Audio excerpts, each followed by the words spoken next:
My wife said, "You're boring." I said, "I'm peaceful." She laughed when I said it, but I could tell she meant it. We were sitting on the couch on a Saturday night, her scrolling through her phone while I was halfway through a book about mountain hiking. "You never want to go out anymore," she said. "You just stay home." I looked up and said, "I like it here. It's quiet." She rolled her eyes and went back to scrolling. That was the start of a long, quiet distance between us. She began going out with her friends more. Friday dinners, karaoke, late-night drive. I didn't stop her. I'd wait up sometimes, lights dimmed, the clock ticking louder with every hour. I wasn't angry, just different. One Sunday morning, she woke up hungover and saw me cooking breakfast. "You always do this," she said softly, "even when I don't deserve it." I smiled and said, "It's just egg," but I knew what she meant. A few days later, she told me she missed who we used to be. "We used to have fun," she said. I nodded. "We still can," I replied, "just not the same way." I took her to the lake that weekend. No fancy plans, no noise, just folding chairs, sandwiches, and a thermos of coffee. We sat there in silence, watching the sunlight shimmer on the water. She sighed. "It's so quiet," she said. "Too quiet?"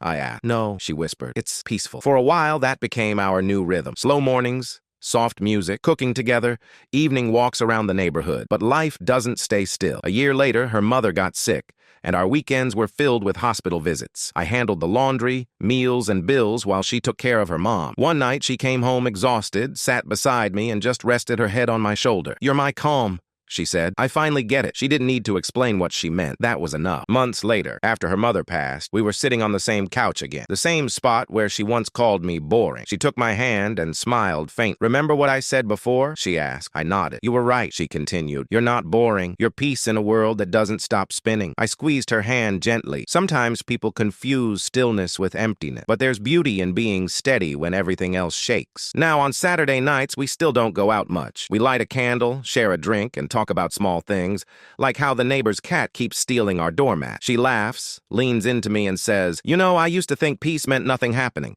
But with you, it's everything I need." I smile because I don't need fireworks to feel alive. I just need this moment, quiet, warm, and real. Sometimes she still teases me, calling me Mr. Boring when I put on my slippers at 8 p.m., but there's love in her voice now. She'll curl up next to me, her head resting on my chest as we listen to the rain against the window. The world outside rushes, hustles, and scrolls endlessly, but here, time slows down. I realize being boring was never a flaw. It was my way of keeping her safe from chaos, and in her silence, in the soft way she breathes beside me, I know she finally sees that peace is the loudest kind of love there is. Years from now, when our hair is gray and the house gets too quiet, I hope she still looks at me the same way, like calm is something sacred. Maybe she'll joke again, call me boring just to see me smile, and maybe I'll still answer the same way I did years ago. "No, love, I'm peaceful." Because in the end, peace is what lasts when excitement fades, and the quiet moments we once took for granted become the ones that mean everything.